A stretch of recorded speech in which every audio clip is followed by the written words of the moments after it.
Bueno, sean todos bienvenidos. Otro miércoles más para la gloria del Señor.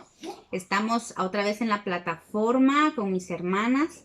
Damos la gloria al Señor porque ya habemos algunas conectadas y esperemos en el Señor que varias se conecten más y bendecimos a los que en un determinado momento pues vean este video. Esperamos en Dios que sea para edificación, ¿verdad? Para cada uno, para quien escuche. Estamos estudiando los evangelios y el estudio lo hemos titulado La armonía de los evangelios, porque hemos visto, ¿verdad? Esta necesidad que hay de que aprendamos a conocer este evangelio que predicamos, este evangelio que anhelamos vivir. Y qué cosa más hermosa es pues conocer lo que creemos y poder dar defensa del evangelio y más que todo conocer a Jesús.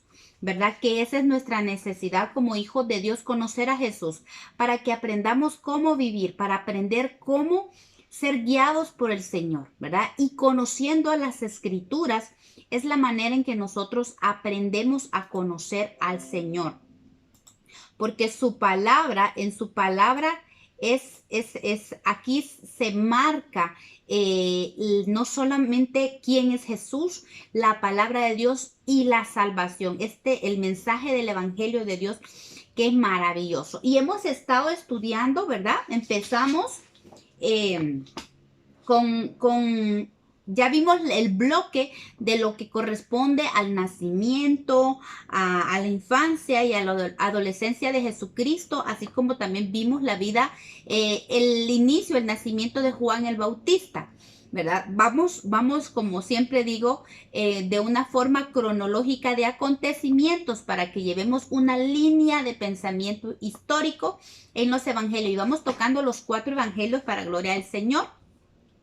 La semana pasada estuvimos hablando sobre el principio del ministerio de Juan el Bautista y vimos el panorama histórico, el contexto histórico en el que aparece Juan el Bautista ya en su ministerio, ya cuando él viene y se presenta al pueblo de Dios para presentar su mensaje. Y vimos el contexto del tiempo, ¿verdad? Vimos el gobierno político que estaba en esos días.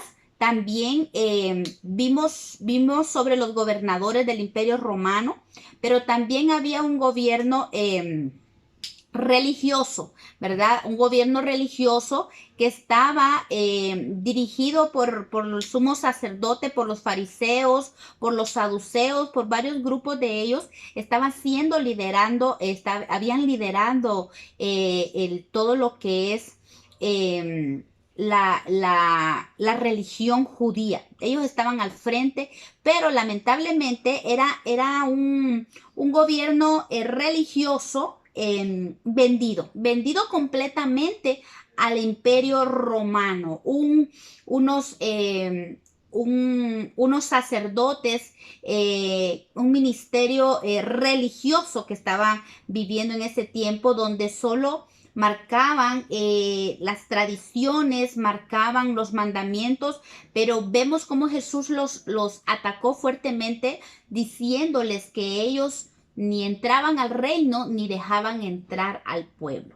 Entonces vemos entonces este contexto tan tremendo en el que se manifiesta Juan el Bautista. Y hablábamos la semana pasada de eso precisamente, que nosotros podemos evidenciar o identificar cómo en este tiempo hay un gobierno similar, hay un gobierno político, el mundo se mueve en pro del humanismo y cómo se eleva al hombre por encima de cualquier cosa, ¿verdad?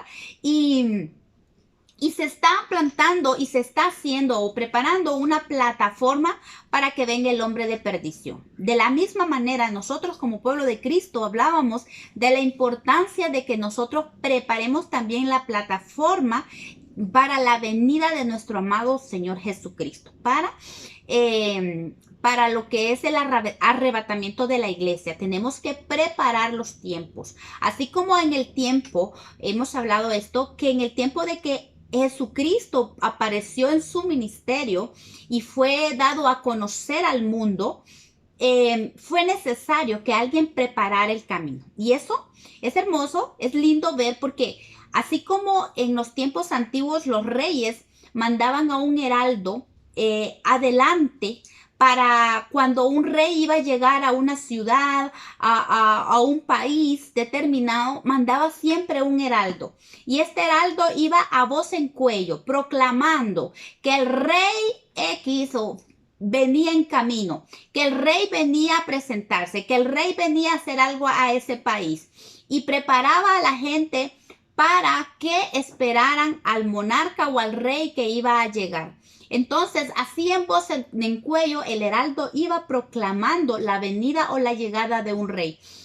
De la misma manera, nuestro amado Jesús, siendo el Rey de Reyes y Señor de Señores, pues Él también mandó, el Padre mandó un heraldo delante de Él a preparar el camino para la llegada, para ¿cómo se llama? La manifestación pública de nuestro amado Jesús, del Mesías prometido. Y eso lo habíamos visto como el profeta Isaías ya lo había dicho, el Señor ya lo había profetizado en aquel tiempo. Entonces, en medio de este contexto histórico, un gobierno político gobernado por Roma, un gobierno religioso por hombres que no temían a Dios, sino que buscaban sus propios vientres, sacerdotes que no buscaban el hacer la voluntad de Dios, sino que se complacían con cumplir unos rituales, ¿verdad? Era una religión que ellos estaban viviendo y no conocían al verdadero Dios, porque aún Jesús dijo, el Señor dice, la palabra dice, a lo suyo vino y los suyos no le recibieron.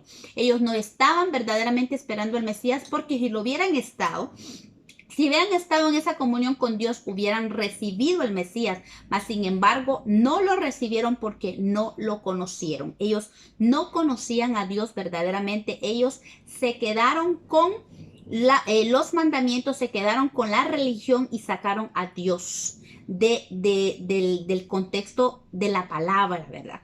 Entonces, como dice el apóstol Pablo, la letra mata, más el espíritu edifica. Entonces, ellos estaban con la letra, ¿verdad? Por eso vino nuestro amado Jesús y mandó a su heraldo adelante. Entonces, vimos la semana pasada todo esto, cómo se manifiesta el gobierno, cómo se manifiesta el tiempo en el que ya se debe preparar el camino. Y hablábamos cómo el Señor viene y habla en su palabra que dice, Juan el Bautista vino en aquellos días predicando en el desierto. Y hablamos del desierto, hablamos que es en el desierto donde se manifiesta el heraldo de Dios, ¿verdad?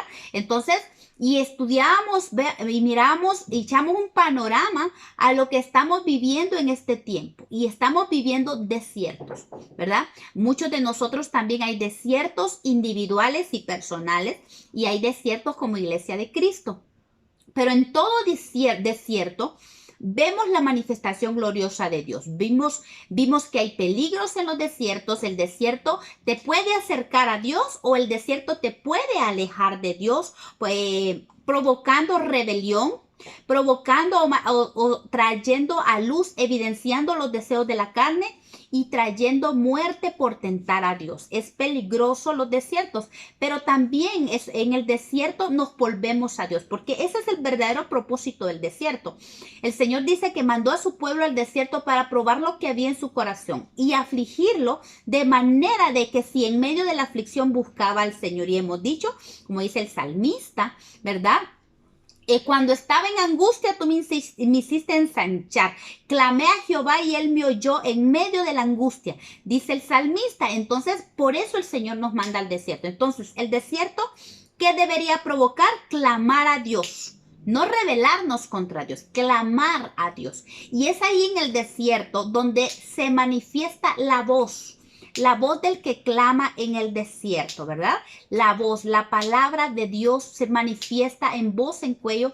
El Espíritu sigue hablando. Recordemos, el profeta Juan el Bautista, porque el Señor dijo que era el mayor de los profetas, él vino a manifestar la palabra de Dios. El Espíritu de Dios que estuvo en Elías estaba también en él. Recordemos que Jesús dijo era necesario que primero viniera Elías, enfocándose en Juan el Bautista. Entonces, el Espíritu de Dios, en función del Espíritu de Elías, tiene que manifestarse en los últimos tiempos. Vemos que estamos viviendo desiertos. La iglesia misma está viviendo un desierto.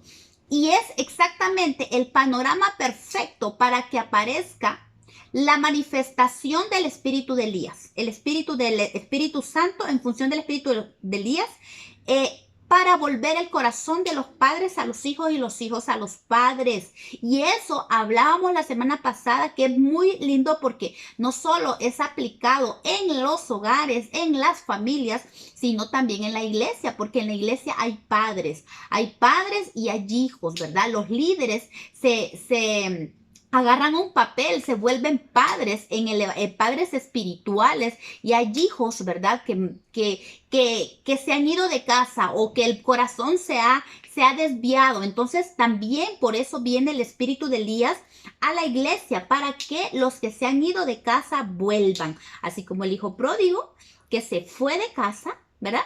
Y volvió al padre. De la misma manera, los hijos pródigos de la iglesia tienen que volver otra vez al Señor. Y por eso tenemos que clamar. Vemos en los tiempos que estamos viviendo son los propicios, son tiempos de desierto, entonces es tiempo de que aparezca esa voz que clama en el desierto para manifestar al Señor. Tenemos que ver entonces que es el tiempo propicio para que se den las victorias en nuestra vida, en nuestra iglesia, para que seamos pastoreados por el Señor, ¿verdad? Para que seamos guiadas por el Señor para salir del desierto. Su amada, hablábamos en Eclesiastés, que su amada sale del desierto y sale envuelta en humo, ¿cómo es que dice? En sahumerio. Sahumada, dice, de mirra y de incienso. Su amada, antes la iglesia tiene que salir del desierto. Entonces vemos cómo estamos viviendo tiempos específicos para la iglesia de Cristo. La iglesia está en un desierto y de alguna manera pues tenemos que aprender a dar gloria a Dios por estos tiempos, porque significa que es un tiempo donde tenemos que ascender del desierto, subir del desierto. En medio de los procesos, con evidencia del proceso de Dios, con evidencia del poder de Dios y la unción en la oración, y con los, dice, perfumes aromáticos, ¿verdad? La evidencia del Espíritu Santo en su amada iglesia. Bueno, entonces seguimos hablando de Juan el Bautista, y ya que hablamos del contexto histórico que estamos viendo, que es el tiempo propicio para que aparezca la voz que clama en el desierto, porque pronto viene nuestro amado, queremos saber quién es esta voz, quién era Juan el Bautista. Hoy vamos a hablar del hombre y su mensaje, ¿verdad? Estamos enfocándonos en Mateo capítulo 3 del 2 al 12, en Marcos 1 del 2 al 8, Lucas 3 del 3 al 14 y Juan del 1, 19 al 28. Yo sé que es bastante material bíblico, pero vamos a ir despacio, no tenemos prisa, porque aquí hay mucho de qué hablar y mucha palabra que nos bendice del Señor. Entonces, ¿quién era Juan el Bautista? Vamos a hablar del hombre. Juan el Bautista. Juan el Bautista era, recordemos, era hijo de Zacarías, un sacerdote, y Elizabeth, que eran dos levitas temerosos de Dios. Eso ya vimos cuando vimos el nacimiento de Juan el Bautista. Vimos y hablamos de estos dos hombres, perdón, de esta pareja de levitas temerosos de Dios, que a pesar de sus debilidades lograron esperar en el Señor, y en el tiempo propicio Dios permitió que ellos fueran los padres del heraldo del Rey de Reyes y Señor de Señores. Dice Mateo capítulo 3, verso 4. Juan estaba vestido de pelo de camello y tenía un cinto de cuero alrededor de sus lomos. Y su comida eran langostas y miel silvestre.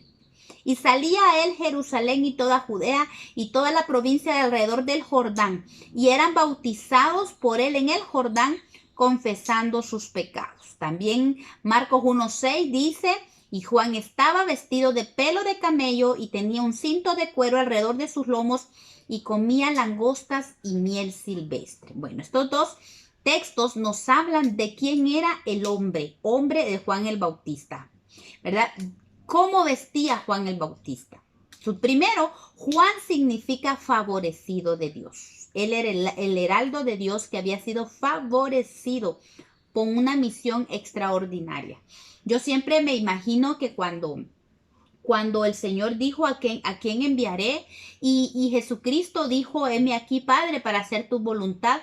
Juntamente cuando Jesús dice eso, el Señor inmediatamente prepara a el heraldo allá en la eternidad. Juan el Bautista también fue preparado. Cuando Jesús dijo: heme aquí, también le dijeron a Juan. Posiblemente el mismo Juan dijo: heme aquí, o el Padre lo asignó para tal tarea.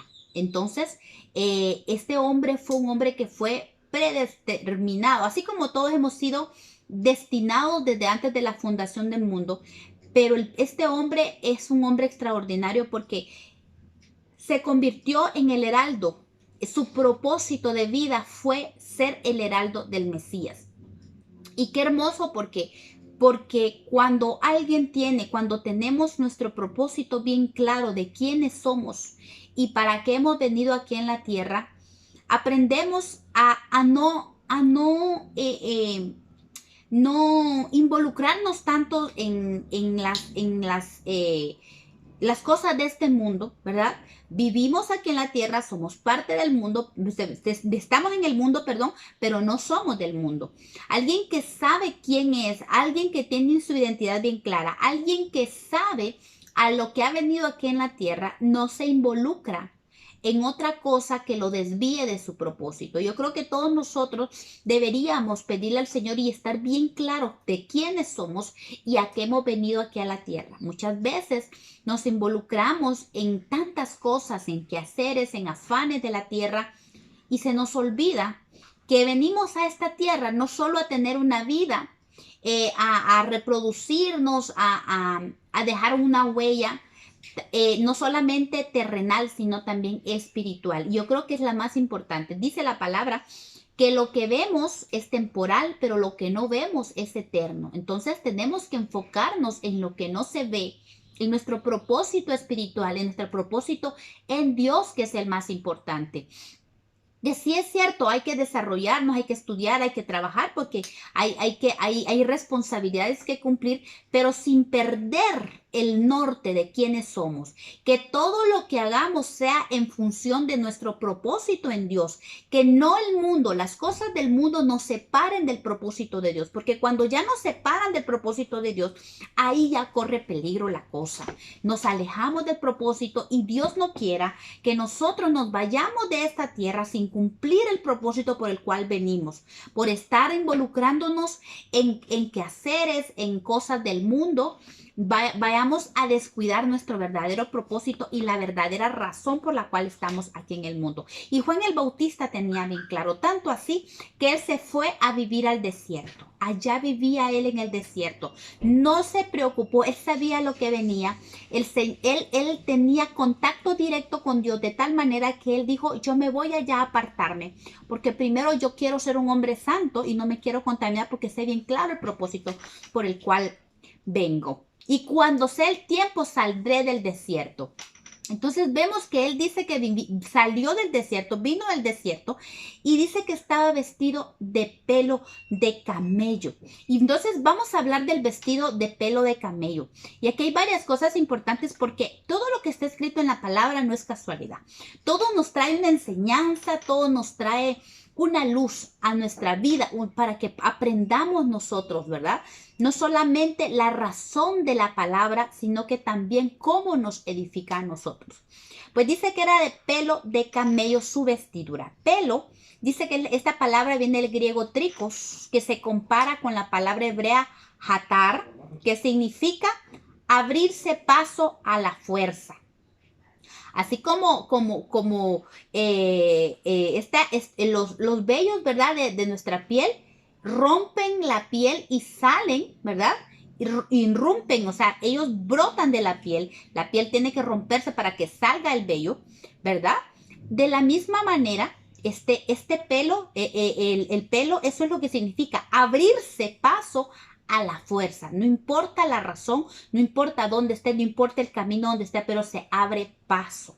Y camello, esta palabra habla del sentido de labor o de llevar carga. Entonces el pelo de camello representa a Juan en su ministerio abriéndose paso en medio de una generación, ¿verdad? Malvada. Él se abrió paso. Primero él se abrió paso en medio de la generación porque él traía una labor específica en esta tierra. Entonces, qué lindo que su vestido identifique su labor. Y esto es así. Los sacerdotes tenían sus vestiduras y donde quiera que iba un sacerdote, se dice, oh, él es un sacerdote, su vestidura lo dice. Muchas personas se dan cuenta que su vestidura identifica su identidad. Vemos aún, bueno, en la antigüedad, pues cada uno tenía esa vestidura, entonces vemos identificada quiénes somos. Ahora en la actualidad, pues vemos, por ejemplo, las personas hindú, ellas tienen su vestidura, las personas de India tienen su vestidura, entonces, esta persona es un hindú. Los israelitas también, bueno, tienen una cierta vestidura específica y uno dice, son judíos, ¿verdad? Son judíos ortodoxos, ¿verdad? Diferente. Los chinos también tienen sus propias vestiduras, vemos también los coreanos.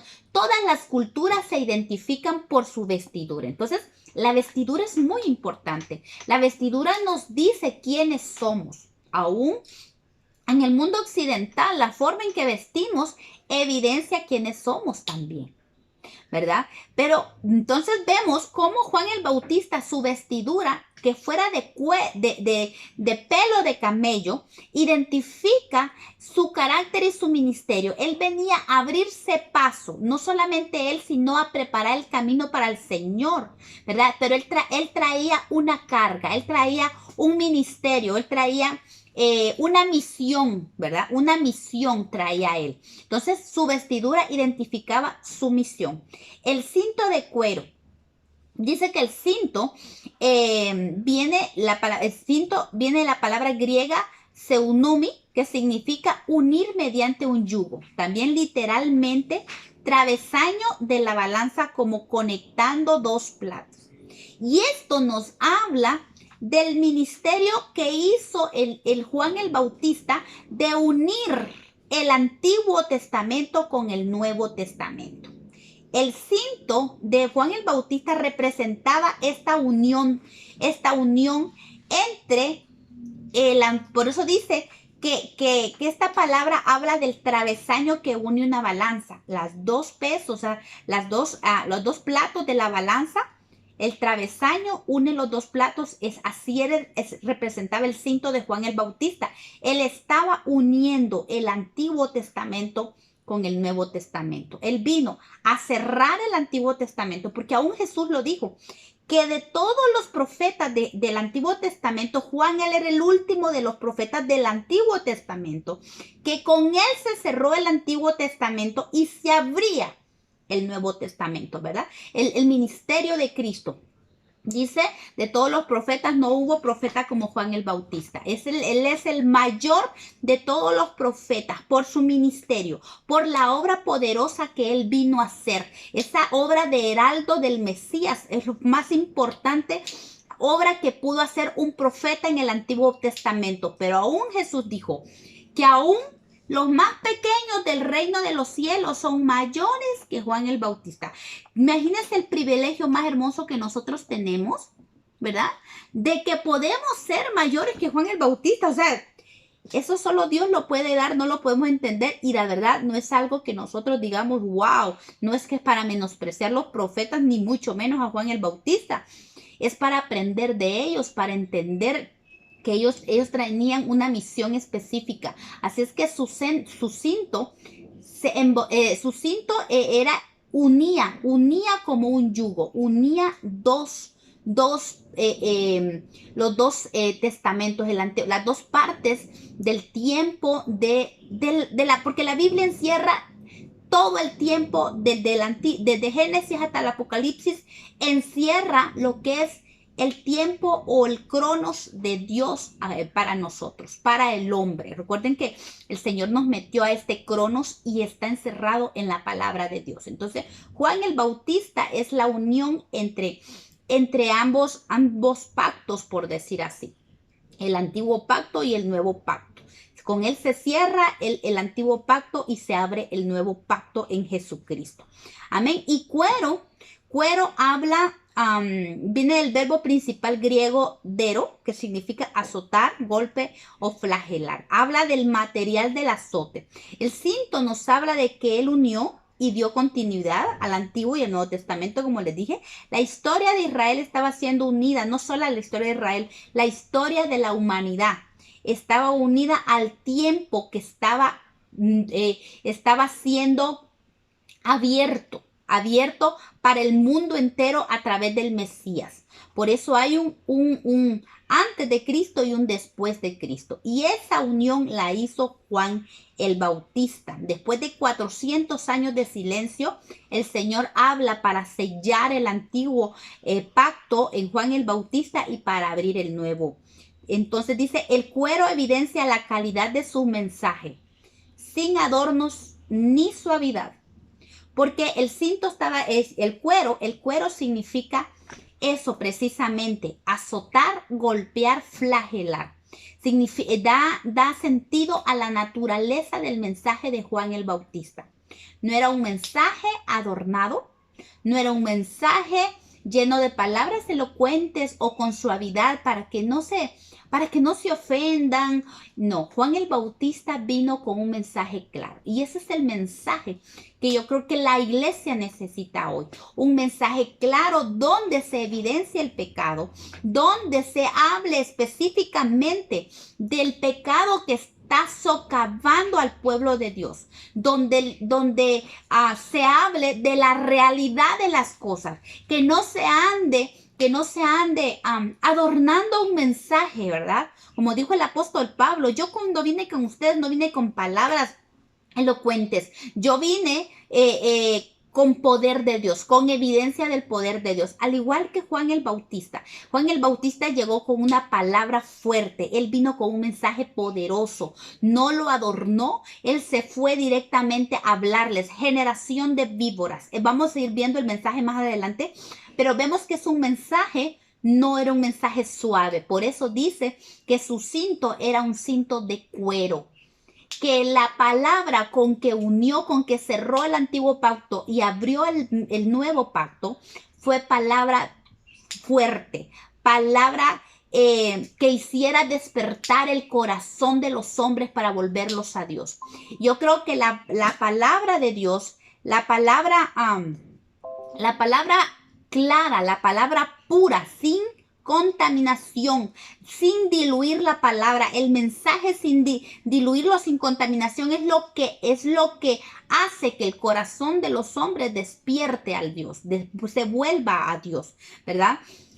Estaba alrededor de los lomos porque su mensaje era puro. Recordemos, es bien interesante porque el cinto envuelve lo que es la cintura, y allí es donde están los riñones, ¿verdad? Y eso enfatiza, recordemos, los riñones son los órganos que purifican la sangre del cuerpo. Entonces estamos hablando de pureza. El mensaje de Juan el Bautista era un mensaje puro. era un mensaje directo de Dios, sin confusiones, era un mensaje claro, era la esencia de la palabra de Dios, porque era necesaria la palabra para que rompiera toda estructura y volviera los corazones, rompiera cadenas, que los corazones se conmovieran, que los corazones despertaran y volvieran a Dios. Esa era, la intención del mensaje de Juan el Bautista. Ahora, su alimento dice que eran langostas. Dice, y esta palabra me llamó la atención porque yo le dije, Señor, ¿y la langosta qué significa? ¿Cómo así langostas?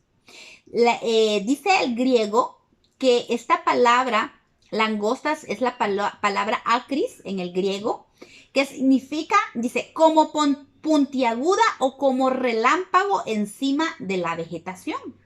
Yo le dije al Señor, ¿y esto cómo así que un relámpago encima de la vegetación? Y me fui a investigar un poquito sobre los relámpagos, ¿verdad? O los rayos, ¿verdad? Sobre los árboles o cómo es que puede haber un rayo, cómo ejerce cómo se ejerce el relámpago, qué tiene que ver, qué relación tiene el relámpago o el rayo con la vegetación.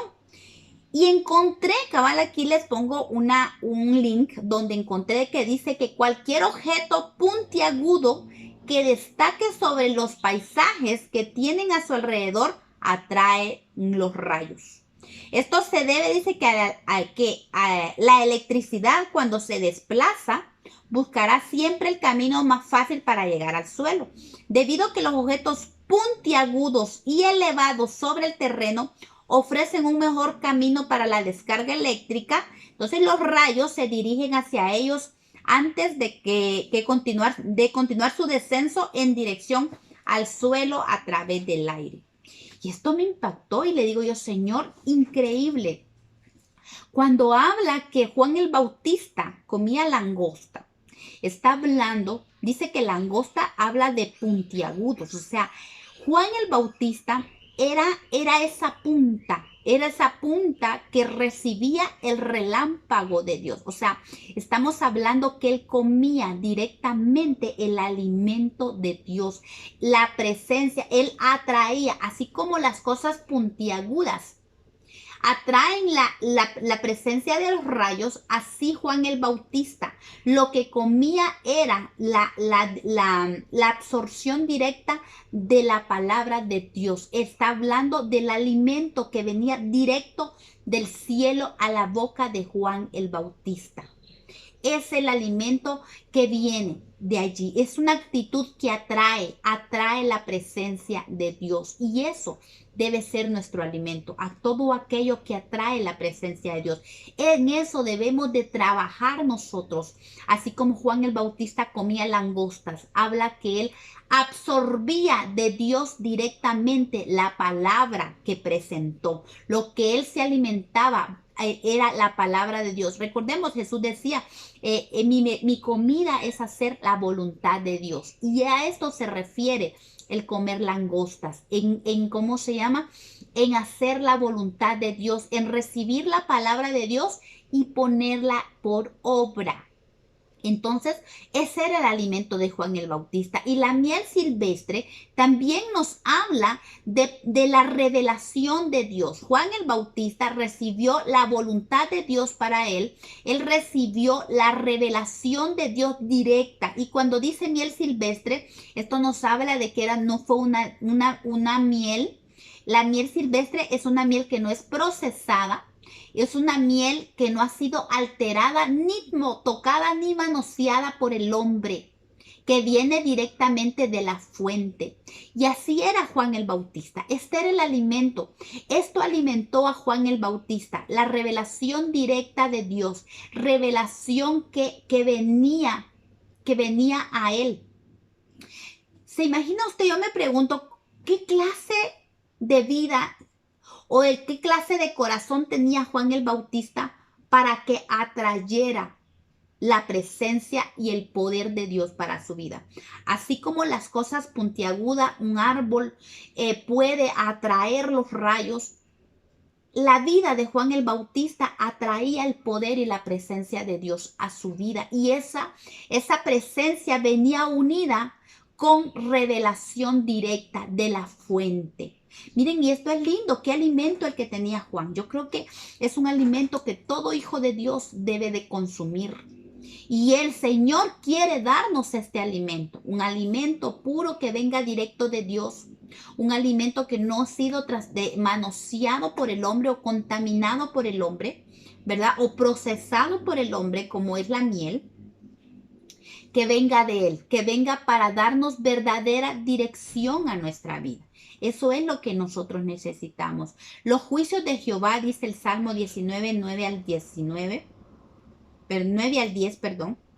Dice, los juicios de Jehová son verdad, todos justos. Esto habla de la veracidad o de la pureza de la palabra de Dios. Son verdad, todos justos.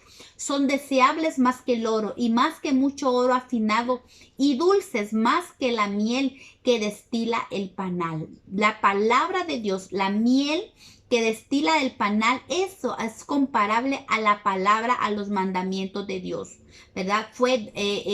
Isaías dice que el Señor, o Ezequiel le dijo el Señor que se comiera el rollo, pero él dice fue dulce a mi paladar, ¿verdad? Por eso él la comió, y esa es la palabra de Dios que nosotros tenemos que anhelar cada día, esa presencia de Dios, ese poder de Dios revelado, que sea nuestro alimento para poder cumplir el propósito con el que nosotros venimos a esta tierra. ¿Y cuál era el testimonio de Juan del Bautista? Su propio testimonio. ¿Qué decía él de él mismo? Para eso nos vamos al Evangelio de Juan, capítulo 1, verso 19 al 24, y dice, este es el testimonio de Juan. Cuando los judíos enviaron de Jerusalén sacerdotes y levitas para que le preguntasen, ¿tú quién eres? Confesó y no negó, sino que confesó, yo no soy el Cristo. Y le preguntaron, ¿qué pues? ¿Eres tú Elías? Dijo, no soy. ¿Eres tú el profeta? Y respondió, no. Y le dijeron, pues, ¿quién eres? Para que demos respuesta a los que nos enviaron. Cuando Juan el Bautista apareció en el desierto, ¿verdad? Él empezó a mover multitudes y empezó a llamar la atención de los líderes religiosos, de los sacerdotes y los levitas, dice. Y muchos pensaban que él era el Cristo.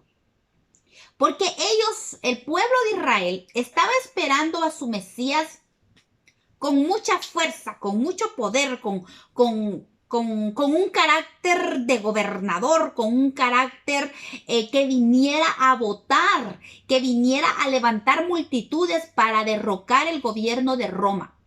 Y Juan se levanta con qué autoridad, con qué fuerza, con qué carácter se levanta Juan el Bautista, que muchos pensaron que podía ser el Mesías.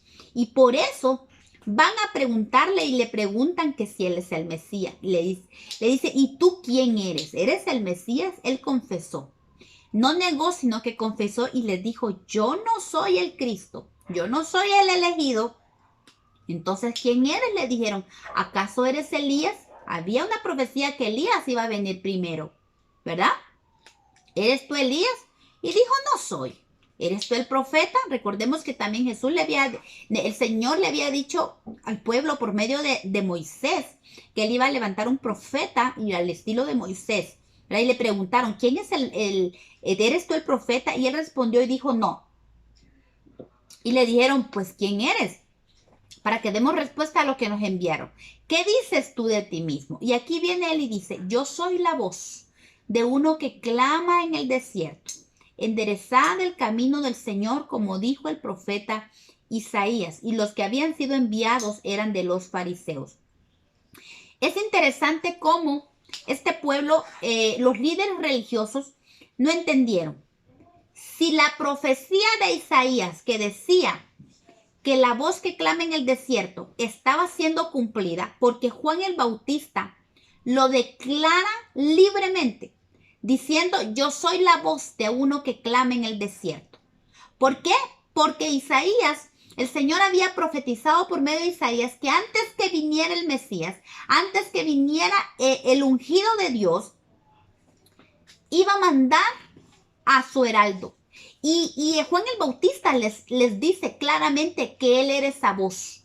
Hace referencia específicamente a la profecía de Juan el Bautista y dice, yo soy. ¿Recuerdan que Isaías, el profeta Isaías, habló de una voz que iba a clamar en el desierto? Pues esa soy yo. Esa voz soy yo.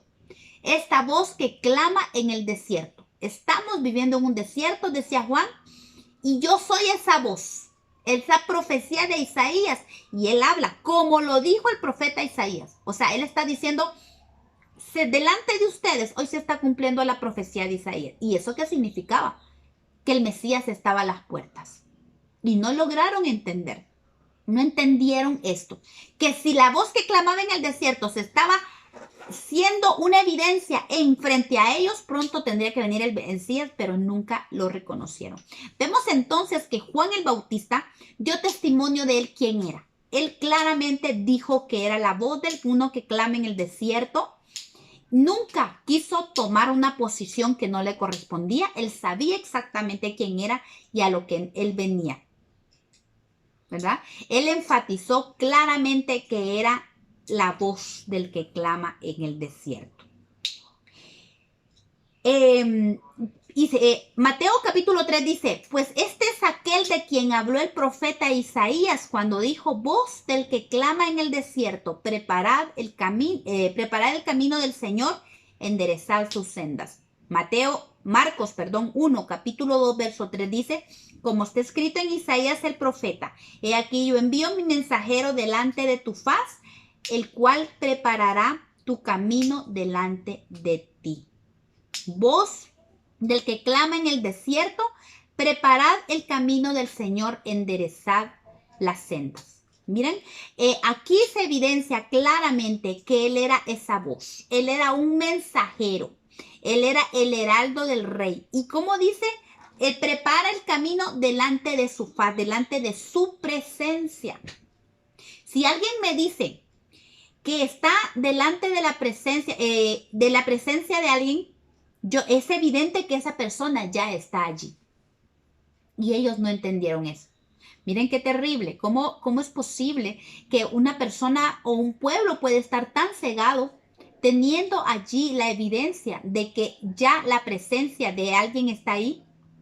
Ellos no pudieron entender porque dice, yo envío mi mensajero delante de tu faz, le dijo al Señor. Entonces, si el mensajero estaba allí, era porque ya estaba el Mesías también allí, listo, esperando que su camino fuera preparado por Juan el Bautista.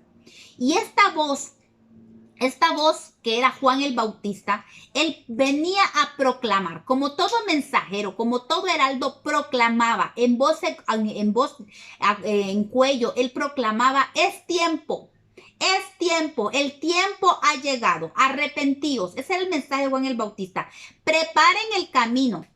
No es que Juan preparó directamente el camino, él llevaba la instrucción y de proclamar, el tiempo llegó, preparen el camino, enderezcan sus sendas, prepárense, porque el rey ya está aquí. Y dice Lucas capítulo 3, verso 4, y él fue por toda la región contigua al Jordán, predicando el bautismo del arrepentimiento para perdón de pecados, como está escrito en el libro de las palabras del profeta Isaías, que dice, voz del que clama en el desierto, preparad el camino del Señor, enderezad sus sendas. Como hablamos, el desierto es donde se levanta la voz que prepara el camino del Señor, que insta, que anuncia, que enfatiza la importancia de preparar el camino del Señor y de enderezar las sendas. En el desierto es donde se levanta la voz y dice, prepárate, estás en desierto, prepárate, porque pronto verás manifestada la presencia de Dios en tu vida. Y esa voz se sigue escuchando hoy. No sé usted, pero yo la puedo escuchar. En mi vida yo la puedo escuchar. En la iglesia ya está esta voz diciendo, preparen el camino.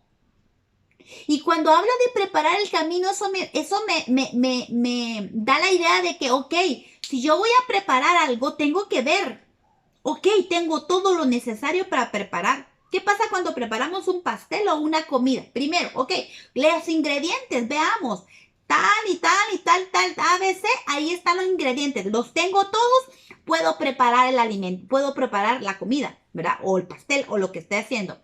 Se necesitan ciertos elementos para preparar. Y cuando Juan el Bautista viene y dice, preparen el camino del Señor, y yo oigo esa voz, tengo que ponerme a pensar, yo tengo que revisar el camino. Lo tengo listo. ¿Qué necesito? ¿Estoy parada bien? ¿Necesito corregir algo? El apóstol Pablo decía, ver que lo torcido no se salga del camino. Hay que ver, si el camino esté preparado, significa que yo tengo que estar en el camino. Entonces, ¿cuál es mi mensaje para mí? ¿Cuál es el mensaje de Juan el Bautista para usted y para mí y para la iglesia de Cristo? Es, hey, eche un vistazo al camino. Mírelo. ¿Está listo el camino? ¿Está plano? ¿Está allanado ese camino?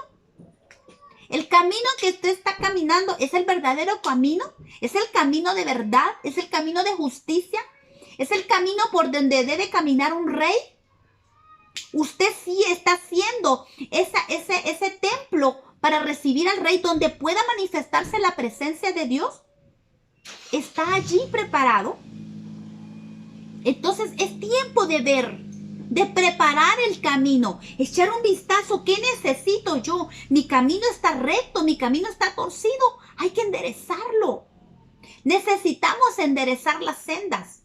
Yo tengo que ver mi vida y decir, Señor, ya escucho la voz. El tiempo es propicio, la voz ya está. Hermano, yo le digo, si usted todavía no escucha la voz, pídale al Señor, circuncida mis oídos, porque el tiempo de preparar el camino es ya, es ahora. El Señor, esta palabra de Juan el Bautista es para hoy. Preparen el camino del Señor, porque Él ya está a las puertas. Enderezcan sus sendas. Es tiempo de enderezar las sendas. Y dice Lucas capítulo 3, del 3 al 4, dice, y él, Juan el Bautista, fue por toda la región contigua al Jordán, predicando el bautismo del arrepentimiento para perdón de pecados, como está escrito en el libro de las palabras del profeta Isaías, que dice, voz del que clama en el desierto. Entonces, el Jordán, recordemos que el Jordán es una figura de morir a la vieja naturaleza. Cuando el pueblo de Israel pasó el Jordán, fue bautizado por el Jordán, ¿verdad? El río Jordán evidenció el hacer morir la vieja naturaleza adámica, ¿verdad? Eso ya lo hemos visto. Solo estoy dando una referencia de lo que significa el Jordán. ¿Por qué? ¿Por qué fue él al Jordán a hacer esto? Porque para enderezar las sendas es necesario hacer morir la naturaleza de pecado. No se puede enderezar las sendas si aún hay obras de la carne, si la naturaleza adámica está a flor de piel en nosotros. Cuando la naturaleza adámica está en nosotros, eso significa que el camino está torcido. Necesitamos enderezar las sendas. Necesitamos decirle al Espíritu Santo, ven y endereza mis caminos. Ven y endereza mis pasos. Ve mi corazón. Si hay iniquidad en él, enderézame. Ordena mi vida. Porque si yo estoy ordenada, puedo decir que el camino está siendo preparado y mis sendas están siendo enderezadas y estoy preparando el camino para la venida del Señor. Y eso significa que yo estoy lista para la venida del Señor. Eso es lo que cada una de nosotras tenemos que ver. No solo yo, usted, su casa, ¿verdad? En esto tenemos que enfocarnos. Hay que pasar ese Jordán. Si todavía en su vida están manifestándose las obras de la carne, obvio, todas estamos en este proceso. pero estamos pasando el Jordán. Las obras de la carne tienen que ser terminadas, tienen que morir esa naturaleza adámica y ser selladas con el nuevo nacimiento, con la circuncisión del corazón. Y cuando el corazón está circuncidado, es el momento para que las sendas sean enderezadas. Por eso es urgente que nosotros estemos en contacto con el Espíritu Santo para que esas obras adámicas, las obras de la vieja naturaleza adámicas sean muertas en nosotros y que Cristo, el nuevo hombre, la nueva naturaleza de Cristo sea hecha en nosotros para vida eterna, porque necesitamos preparar el camino. Jesús no viene por una iglesia sucia, Él viene por una iglesia limpia, sin mancha, sin arruga. Es importante que aprendamos a vivir en santidad, en obediencia a la palabra de Dios, obedeciendo la palabra de Dios. Y eso significa que el Señor nos mete a procesos de limpieza, donde nosotros nos despojamos. Hermano, hermana, no permitamos o no esperemos que venga Dios y nos despoje de nuestra vestidura sucia. Despojémonos. El apóstol Pablo nos invita a que nosotros mismos nos despojemos, nos rindamos al Señor, nos despojemos de esas vestiduras pecaminosas, de esas obras de la carne. Él quiere que nos despojemos y que nos vistamos del nuevo hombre. Esa es la forma de enderezar nuestras sendas y preparar el camino del Señor. Y eso nos lleva a madurez, nos lleva a crecimiento. Recordemos, Jesús viene por su novia. Una novia no es una niña no puede ser una novia. Una mujer sucia, sin un vestido de novia, no puede ser una novia. Cuando una mujer se va a casar, va al salón, se prepara, se adorna, se peina, se maquilla. Una preparación full, hermoso, un vestido como nunca, porque es el vestido soñado para casarse. Una preparación hermosa para una boda normal. ¿Cuánto más para esperar a nuestro amado? Él viene por una novia que esté preparada. Que las sendas sean enderezadas, que el vestido esté limpio, que estemos limpios, que estemos limpiados, bañados, adornada. La novia de Cristo tiene que estar adornada, tiene que tener la belleza del Espíritu, los frutos del Espíritu siendo producidos en la vida de la novia. Eso es preparar el camino, eso es enderezar las sendas. El mensaje es claro. Él es la voz de alerta, la voz que anuncia el tiempo del cumplimiento de las promesas de Dios para que su pueblo se prepare y enderece su vida. La voz ya está sonando. La voz del Espíritu Santo está sonando. Preparen el camino porque el tiempo ha llegado. Enderezcan sus sendas. Enderezcan su senda. Y el mensaje de Juan el Bautista, lo primero que trae es el arrepentimiento. No puede haber unas sendas enderezadas si no hay un arrepentimiento. Arrepentimiento es un cambio de mentalidad, un cambio de dirección.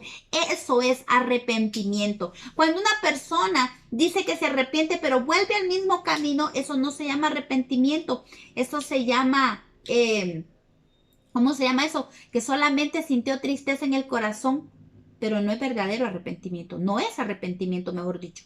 Arrepentimiento es un cambio de dirección. Si estamos caminando en pecado, cuando viene arrepentimiento, yo tengo que salir del pecado. Yo tengo que salir de la religiosidad.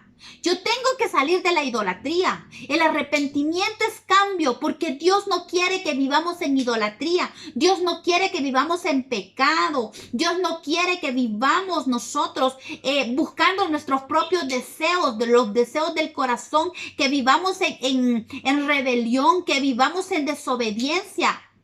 Él quiere verdaderamente que nosotros preparemos el camino. Y para hacer eso necesitamos arrepentirnos de nuestros pecados.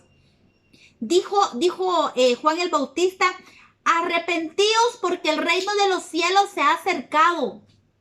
Él decía, el reino de los cielos se ha acercado, pero yo hoy digo, arrepentíos porque la venida de Cristo está cerca. Preparemos el camino y hay que enderezar nuestras sendas. Y dice, sigue diciendo Mateo capítulo 3 del 7 al 10. Al ver él que muchos de los fariseos y saduceos venían a su bautismo, les decía, generación de víboras, ¿quién os enseñó a huir de la ira venidera? Era una generación de víboras, pero aún ellos estaban viniendo. Y hoy le puedo decir, hay mucha generación de víboras. Hay muchas víboras en esta generación, mejor dicho. Hay muchas víboras, hay muchos lobos vestidos de piel de oveja. Pero si hay arrepentimiento, Dios perdona.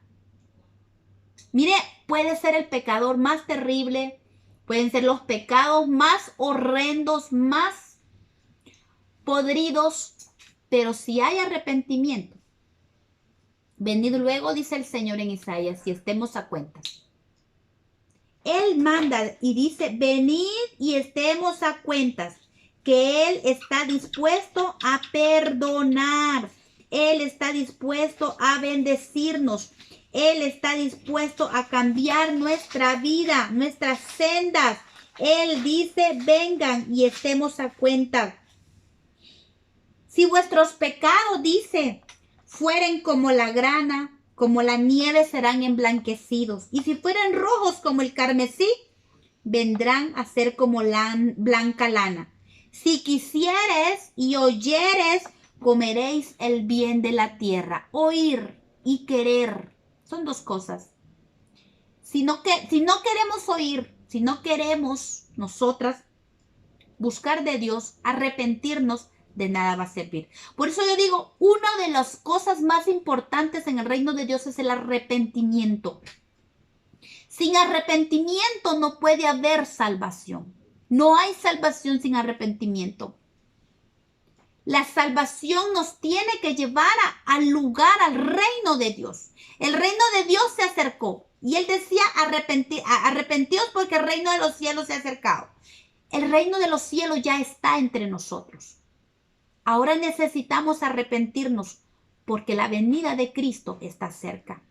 Si estamos torcidos, tenemos que buscar hacer frutos dignos de arrepentimiento.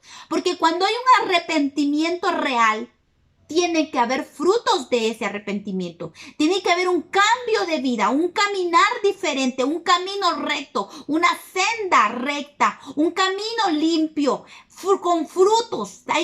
Tiene que haber evidencia de los frutos. Ese arrepentimiento tiene que verse.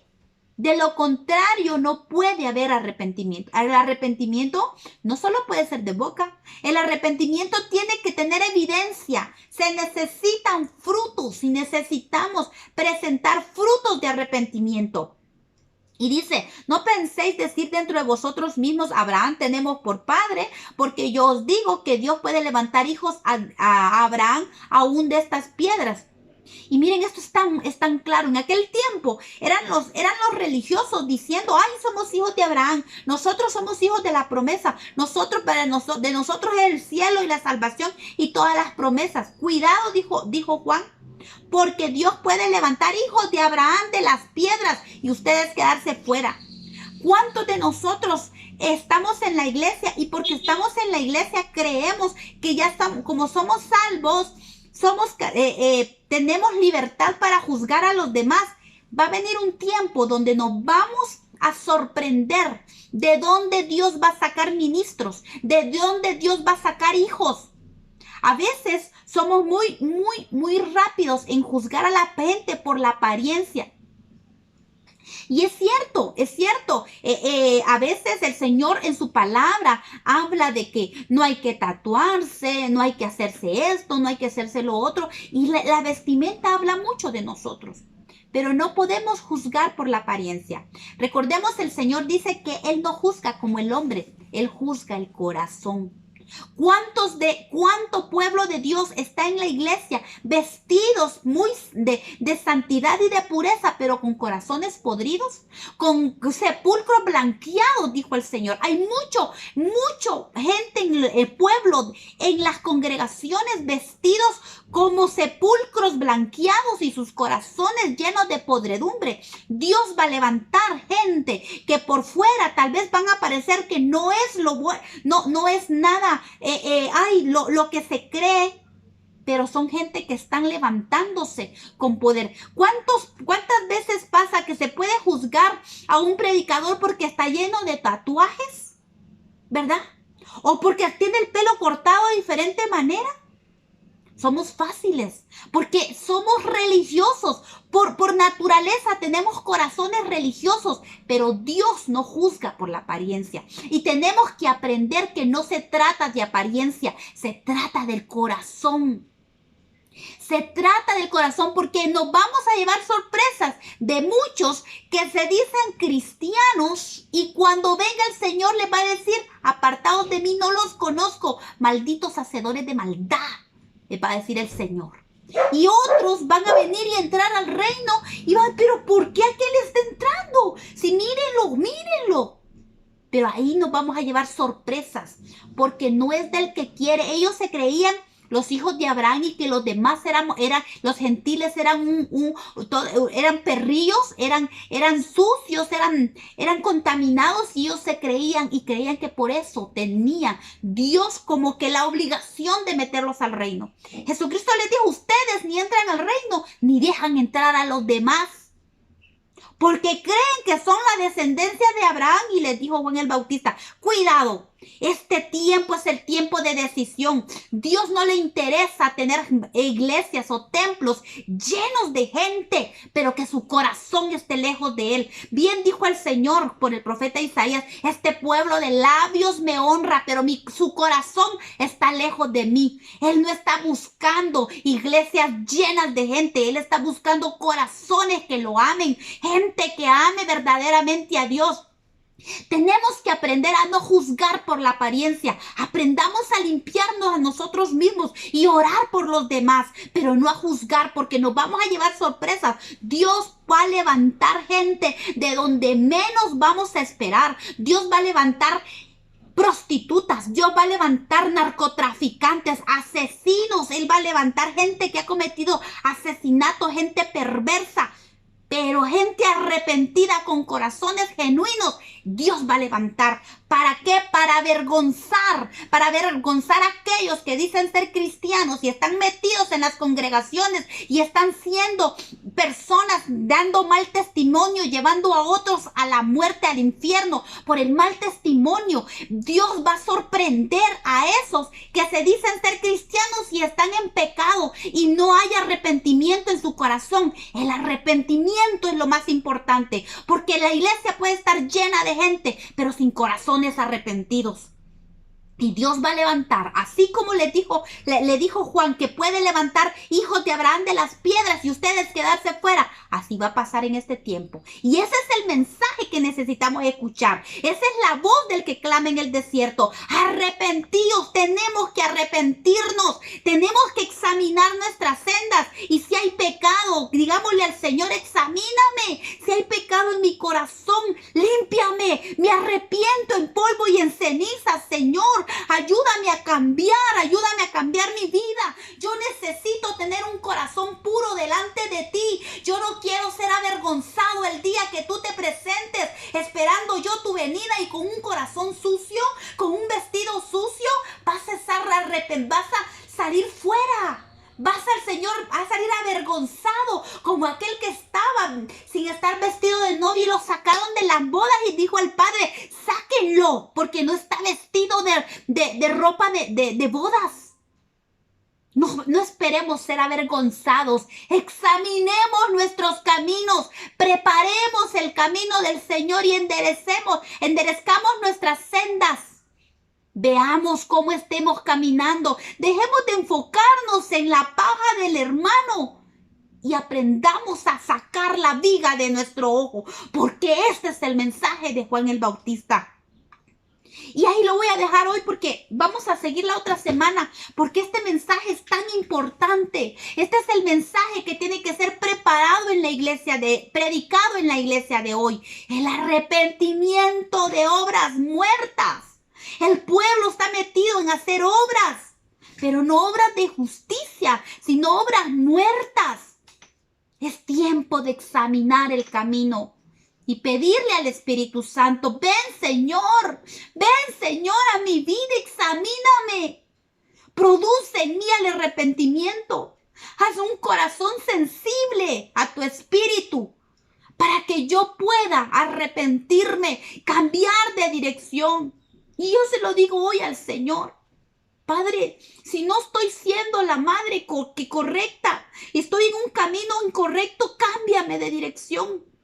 Muéstrame para arrepentirme y hacer lo que tú quieres.